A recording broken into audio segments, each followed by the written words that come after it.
కాళ్లలో నొప్పి, నరాల వాపు వంటి లక్షణాలతో బాధపడుతున్నారా? వెరికోస్ వెయిన్స్ లో అత్యాధునిక చికిత్స ఏవిస్ వాస్కులర్ సెంటర్. నమస్తే రమగారు. నమస్తే చే రమగారు, ఆషాఢ మాసం మొదలవుతోంది.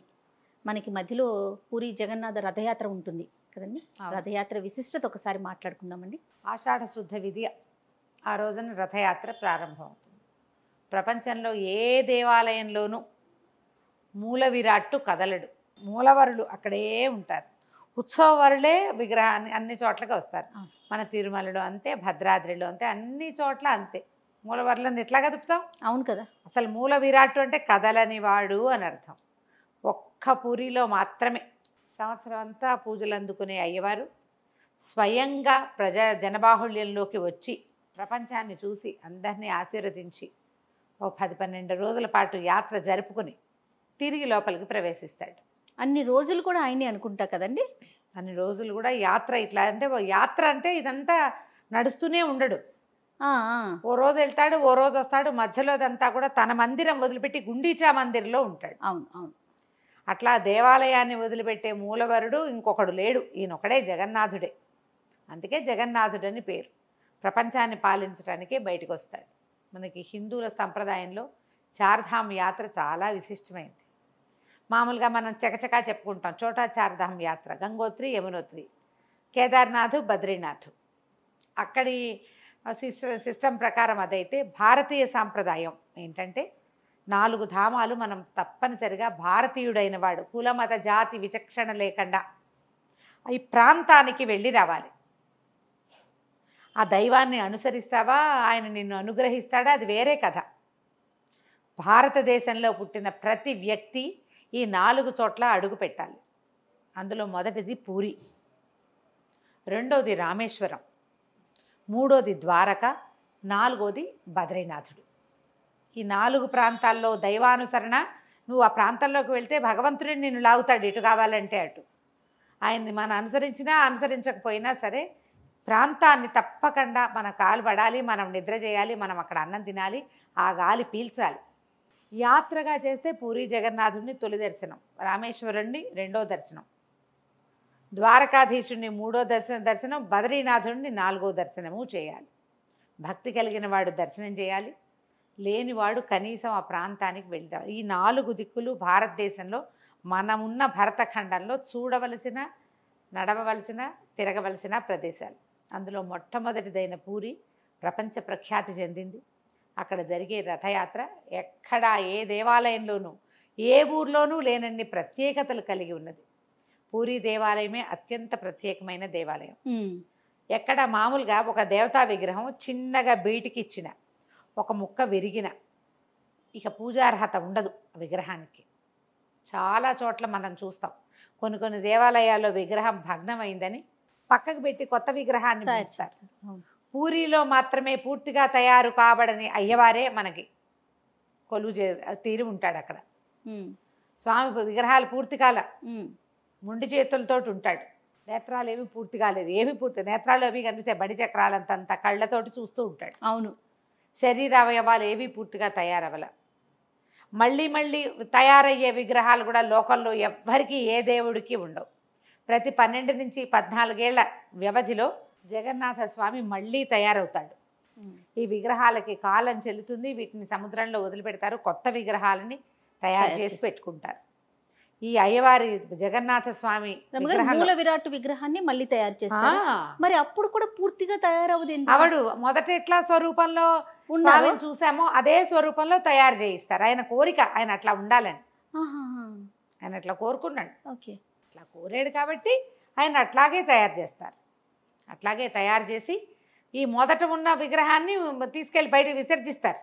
అప్పుడు అందులో ఉన్నటువంటి బ్రహ్మ పదార్థాన్ని బ్రహ్మ పరివర్తనము అంటారు. అందులో ఉన్నటువంటి జగన్నాథ పదార్థాన్ని కొత్త విగ్రహంలోకి మారుస్తారు. నాభికమలం అని ఒక చోట చెప్పబడుతోంది. బ్రహ్మ పరివర్తన అని ప్రత్యేకమైన ఒక క్రియ. అర్చకులు కళ్ళ గంతలు కట్టుకుని చేస్తారట అది. అబ్బా, అవునండి. చూడరు. బ్రహ్మ పరివర్తన చాలా పెద్ద విశేషం. అక్కడి నుంచి పాత స్వామిని విసర్జించి కొత్త వారిని తీసుకొచ్చేటప్పుడు నవకళేబర యాత్ర అంటారు దాన్ని. అంటే ఏంటి రమ్మగారు? కొత్త శరీరం, కళేబరం శరీరం, నవకళేబర యాత్ర. కొత్త శరీరాన్ని పొందుతాడు స్వామి. 12 ఏళ్ల తర్వాత నుంచి 16 ఏళ్ల లోపల తనని తయారు చేయవలసినటువంటి చెట్టు ఎక్కడ ఉందో కలలో కనబడి చెప్తాడట. ఎన్ని విచిత్రాలు వింతలు ఉన్నాయి చూడు. ఆ చెట్లని వెతుకుతారు. దారు విగ్రహం కదా, చెక్క విగ్రహం. అవును. చెట్టుని సెలక్షన్ ఆయన వాళ్ళకి సూచన వస్తుంది. ఫలానా చోట దేవాలయ అర్చకులకి ఆనువంశిక అర్చకులు ఉంటారు. వాళ్ళకి కలొచ్చి వాళ్ళకి ఆదేశం వచ్చి ఆజ్ఞ వచ్చిన తర్వాతే స్వామిని వెతకడం మొదలు పెడతారు. అక్కడి నుంచి తెస్తారు దారువుని. ఆ దారువులకి చక్కగా అలంకరణ అది తయారు చేసి నవకళేబర యాత్ర, ఒక ప్రత్యేకమైన బ్రహ్మ పరివర్తనము. నవకళేబర యాత్ర కూడా చాలా విశేషం. ఒక 90 ఏళ్ళ ఆవిడ తన వృత్తాంతంలో రాశారు. ఆవిడ తన జీవితంలో 6 నవకళేబర యాత్రలు చూశారట.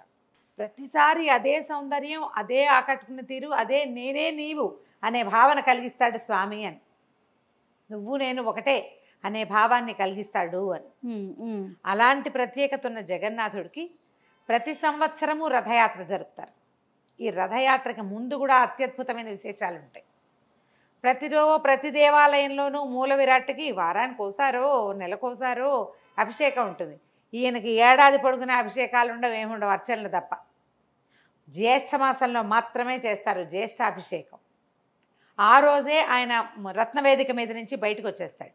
అభిషేకం చేయించుకొని బయటకు వచ్చేస్తారు. అభిషేకం వేదికలో నుంచి బయటకు వస్తాడు. ఇంత లైను వేదికలో నుంచి బయటకు వచ్చి దేవాలయంలోనే ఒక మధ్య భాగ స్నానవేది ఒకటి ఉంటుంది, రత్నవేది. ఆయన ఉండే పీఠ పేరు, ఆయన ఉండే ఆ మంచ పేరు. అక్కడి నుంచి దిగి జగన్నాథుడు, ఆయన అన్నగారైనటువంటి బలభద్రుడు, చెల్లెలైన సుభద్రాదేవి ముగ్గురు అక్కడ చేరతారు. స్నానాలు చేయిస్తారు. జ్యేష్ఠాభిషేకం, జ్యేష్ఠ మాసంలో అభిషేకం జరుగుతారు. చాలా విశేషంగా ఉంటుంది. ఈ అభిషేకం చేసిన తర్వాత స్వామిని లోప ప్రవేశం చేయించరు. 15 రోజుల పాటు దర్శనమే ఉండదు. పూరిలో దర్శనం ఉండదు. ఇంకా ఈ 15 రోజులు స్వామికి స్నానం చేయించడం వల్ల జలుబు చేసిందని పథ్యం పెడతారట. 15 రోజుల పాటు చెక్క విగ్రహాలు కదా, ఇన్ని నీళ్లు పోసేసారు కల్లా ఏం చేస్తారు, అగరు అవన్నీ తోటి, తర్వాత అత్తర్లు అవి కలిపిన నూనెలు, సుగంధ ద్రవ్యాలు మర్దన చేస్తారు. 15 రోజుల పాటు మర్దనలు జరుగుతాయి. స్వామికి పెట్టేది కాయపొడి అవన్నీ నివేదనలు కూడా మామూలుగా ఈయనకి చెప్పని భోగం చేస్తారు. ఈ 15 రోజులు పెట్టే భోగం వేరే భోగం. దర్శనం ఉండదు. అలహర్నాథ్ మందిర్ అని ఇంకొక మందిరం ఉంది తిరుపతి మన పూరిలో. ఈ 15 రోజులు అలహర్నాథ్ మందిరంలో దర్శనం చేస్తారు. అక్కడ స్వామిని చూడాలి. పూరి వచ్చిన వాళ్ళు కూడా ఈయనని దర్శించే అవకాశం ఇవ్వరు. ఇవి అయిన తర్వాత జ్యేష్ఠంలో వెళ్ళిపోయారా, ఇప్పుడు ఆషాఢ అమావాస్య రాగానే ఆయనని అలంకారం చేసి బయటికి తీసుకురావడానికి సన్నాహాలు మొదలుపెట్టుకుంటారు. ఆషాఢ శుద్ధ విధియ నాడు స్వామిని బయటికి తీసుకొస్తారు. దీనికంతా ప్రత్యేకమైన లెక్కలు కొలతలు ఉన్నాయి. ఈ రథాలు ఏటా ఊరేగింపు చేస్తారు. రథయాత్ర ఏటా జరిగేది. ఏటా జరిగే రథయాత్రకి ఏటా కొత్త రథాలు తయారు చేస్తారు. ప్రతి సంవత్సరం 2 నెలలకి ముందే మొదలు పెడతారు రథయాత్రకి ఏర్పాట్లు. చెట్లు ఇన్ని 1200 ఏవో లెక్క, ఇన్ని చెట్లు కొట్టాలి, ఇన్నేసి ముక్కలుగా కొట్టాలి దీన్ని. అప్పుడు ఒక్కొక్క రథానికి ఇన్నేసి ముక్కలని లెక్క ప్రకారం వాడతారు. మన జగన్నాథుడి రథం పేరు నందిఘోష, బలభద్రుడి రథం పేరేమో తాళధ్వజ, సుభద్రాదేవి రథం పేరు దేవదళన. రథాలకి అలంకరించేటువంటి రంగులకు బట్టలు కూడా సెపరేటే. నీలం ఒకరికి, ఎరుపు, ఆకుపచ్చ, పసుపచ్చ ఒకరికి, అట్లా పెడతారు. పూర్తిగా మనుషులే లాగుతారు, మెషిన్లు వాడరు. ఈ మొత్తం చెట్లు కొట్టుకు రావడము, ఆ రథాన్ని తయారు చేయటంలో ఎక్కడా మెషిన్ వాడబడదు. పూర్తిగా మనుషులే చేస్తారు. ప్రపంచవ్యాప్తంగా ఉన్న అన్ని దేశాల నుంచి రథయాత్ర దర్శనం చేయడానికి వస్తారు. విధియ నాడు బయలుదేరుతారు. ఈ విధి రోజున ముందు అన్నగారిని దించి, తర్వాత చెల్లెల్ని దించి, చివరికి జగన్నాథుడిని బయటికి రత్నవేదిక లోపల నుంచి బయటికి తీసుకొస్తారు. 1 కిలోమీటర్ పైన మాత్రమే ఉంది అది దూరం, గుండీచా మందిర్. ఆ గుండీచా మందిర్కి వెళ్ళటానికి 12 గంటల సమయం పడుతుంది. ఈ రథం ఎక్కించాక భూమి మీద తిరగాడే విష్ణువు అని చెప్పబడేటువంటి పూరి రాజు ఆయన వచ్చి ఇదంతా ఊడుస్తాడు. రథాన్ని బంగారు చీపురుతో ఊడ్చి కళ్ళాపి చల్లుతాడు. ప్రతి సంవత్సరము జరుగుతుంది ఇది. మీరు ఈ రథయాత్రని ఇదివరకు నేషనల్ ఛానల్లో ఇచ్చేవారు. మేము ఇన్నేళ్ళు చూసామో జయ, ఎప్పుడు రథయాత్ర పెట్టుకునేవాళ్ళం. ఇప్పుడు మనకి చాలా ఛానల్స్లో, భక్తి టీవీ లాంటి చోట్ల అన్ని టీవీలలో ఇచ్చేస్తారు. చక్కగా చూడండి సాకల్యంగా. మనం వెళ్ళలేకపోతాం కదా. ఈ సాగే రథయాత్ర 12 గంటల పాటు సాగి అక్కడికి చేరతారు. ఆ రాత్రి లోపలికి ప్రవేశపెట్టరు. ప్రవేశపెట్టకుండా బయటే ఉంచుతారు. యాత్ర అయిపోయిన తర్వాత కూడా అంటే అక్కడికి వెళ్ళాక వెంటనే ప్రవేశం అలసిపోతాడు స్వామి ప్రయాణం చేసి ఆపి మర్నాడే లోపలికి తీసుకెళ్తారు. గుండీచా మందిర్లో కనుక స్వామిని దర్శించిన వాళ్ళకి సంతానలేమి ఉండదట. ఆయన పుట్టిల్లు. ఆ గుండీచా ఎవరంటే మహారాణి. ఆవిడ వల్లే ఈయన ఇలాగా అర్ధస్వరూపంతో ఉండిపోయాడు అంటారు. ఇంద్రద్యుమ్న మహారాజు గారి భార్య ఆవిడ. ఆ మందిరానికి వెళ్తాడు స్వామి. తనకు కూడా కావాలని ఆవిడ అడిగిందని అక్కడికి వెళ్తాడనమాట. వారం రోజులు అక్కడ దర్శనం చేస్తారు. ఈ మధ్యలో ఇంకా విశేషాలు ఉన్నాయి. విధి నాడు వెళ్తాడా, తది నాడు ఎక్కుతాడు. తదియా చవితి లేదు, పంచమి అష్టమి మధ్య, పంచమి షష్ఠి మధ్యలో 5వ రోజున యాత్ర మొదలైన 5వ రోజున హేరా పంచమి అని అంటారు దాన్ని. లక్ష్మీదేవి కోపం వస్తుందట. నన్ను తీసుకెళ్ళకుండా అన్నా చెల్లితో ఎగేసుకుని వెళ్ళిపోయాడు అయ్యవారని కోపం వస్తుంది. కోపం వచ్చి ఆవిడ ఇక్కడ దాకా వచ్చి గుండీచా మందిర్ దాకా వచ్చి రథాన్ని ధ్వంసం చేసి వెళ్ళిపోతుందట. కొంతమేర విరకొట్టేస్తుంది. అది ఆవిడని తీసుకొస్తారు అమ్మ లక్ష్మీదేవిని. తీసుకొచ్చి ఓరకంట చూస్తుందట. దేవాలయంలోకి ఇట్లా చూపించి తీసుకెళ్ళిపోతారు అమ్మవారిని. లోపలికి తీసుకుపోరు. అర్చకులే చేస్తారు. రథం కొంత విరకొడతారు. కోపం వచ్చి విరకొట్టేంది అని తీసుకెళ్ళి పెడతారు. మనకి జగన్నాథుడు లోపల మందిరంలో, పూరి జగన్నాథ మందిరంలో లక్ష్మీదేవి లోపల ఉండదు. గుమ్మం బయట ఇట్లా పై భాగంలో కనపడతారు. ఆమె లోపలికి వెళ్ళలేదట, బయటే ఉంటుంది. ఈ ఏరా పంచమి నాడు ఇలా విశేషంగా చేస్తారు. తిరిగి మళ్ళీ 7 రోజుల తర్వాత స్వామివారు మళ్ళీ బయలుదేరుతారు. బహుదా యాత్ర అంటారు దాన్ని. తిరిగి మళ్ళీ బయలుదేరి మెల్లిగా చేరతారు. ఇంచుమించు ఏకాదశి నాడు చేరతాడు నాకు గుర్తుండి. వెళ్ళాక ద్వాదశి నాడు లోపల ప్రవేశం చేస్తారు. ఏకాదశి నాడు కూడా ఇక్కడ చాలా పెద్ద ఉత్సవం చేస్తారు. లక్ష్మీదేవి కోరిక మేరకి స్వామి ఆయన సునాభేష అంటారు. బంగారు తొడుగుతారు. ఎంతో అలంకారం చేస్తారు. ఆమె ప్రీత్యర్థం బయటే అలంకారము దర్శనము లభిస్తుంది. సునాభేష దాని పేరు. అక్కడి నుంచి లోపలికి ప్రవేశిస్తాడు. మళ్ళీ సంవత్సరం తర్వాత మళ్ళా రథయాత్రకి సిద్ధమవుతాడు. ప్రతి విషయము పూరిలో వింతగా విచిత్రంగా విడ్డూరంగానే ఉంటుంది. సముద్ర తీరంలో ఉన్న దేవాలయంలో మనం ఒక్కసారి ప్రాకారం దాటి లోపలికి వెళ్తే ఇంకా మనకి ఘోష వినపడదు. సాగర ఘోష తీరంలో ఉంది కదా. సముద్ర తీరంలో ఉంటే సముద్ర ఘోష సాగర ఘోష అన్ని చోట్ల వినపడాలి. బయట వినిపిస్తుంది కానీ లోపల వినపడదు. లోపల వినిపించదు. చాలా విశేషంగా ఉంటాయి. మనది పూరి జగన్నాథుడి గురించిన ఒక వీడియో కూడా చేసామండి, పాత వీడియో. అది కూడా చూడండి. మీకు ఇంకా విచిత్ర విడ్డూరాలు అక్కడ ఉన్నవి వింతలు. భగవంతుని యొక్క సాన్నిధ్యం ఎట్లా ఉంటుందో పూరిలో చాలా ప్రత్యేకంగా కనపడుతుంది. మనుషులే లాగే ఈ బ్రహ్మాండమైన రథాలు కంటితో చూడాలి. రమ్మగారు కొంతమంది వెళ్ళలేకపోతాం కదా. ఎట్లా రమ్మగారు? ఏం చేస్తాం, టీవీలో చూస్తాం.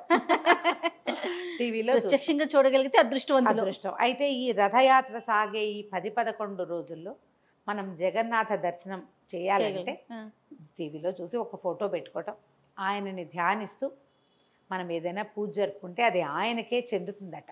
ఓహో. 7వ రోజు, 9వ రోజు, 11వ రోజు ఈ 3 రోజుల్లో మనం చేసే దానం జగన్నాథ ప్రీతికరంగా భావించి చేసుకోవాలట. ఇప్పుడు మనం ఈ ప్రాంతం వాళ్ళం, మనకు అక్కడ పద్ధతులు అవి ఏం తెలియదు. మన పద్ధతిలోనే మనం చేసుకుంటాం. అంతే, మన పద్ధతిలోనే చేస్తాం. జగన్నాథ అష్టకం ఒకటి ఉంది. జగన్నాథ స్వామి నయన పథగామి అవ్వాలి మనకి అని ఒక మకుటంతో వస్తాయి. ఎంత బాగుంటాయో. ప్రపంచాన్ని ఏలే దేవుడు. పైగా ఇట్లా తను స్వయంగా ఏ రూపంతో వెలిసాడో అదే రూపంతో జనబాహుళ్యం మధ్యలోకి వచ్చే స్వామి ఆయన కాకుండా ఇంకొకడు లేడు. సులభ సాధ్యుడైన భగవంతుడు, సాక్షాత్ కృష్ణ స్వరూపం. ప్రయత్నం చేసి జీవితంలో ఒక్కసారైనా పూరి దర్శించండి. రథయాత్ర సమయంలో వెళ్ళాలంటే మనకి చాలా పరిచయాలు, ఫ్రెండ్షిప్లు చాలా కావాలి. అంత గందరగోళంగా ఉంటుంది. అంతా ఒరిస్సా ప్రాంతం కదా. మామూలు సమయాల్లో వెళ్ళి దర్శనం చేసుకోవటమే. ట్రై చేసి చూడండి. తప్పకుండా. నమస్తే. నమస్తే.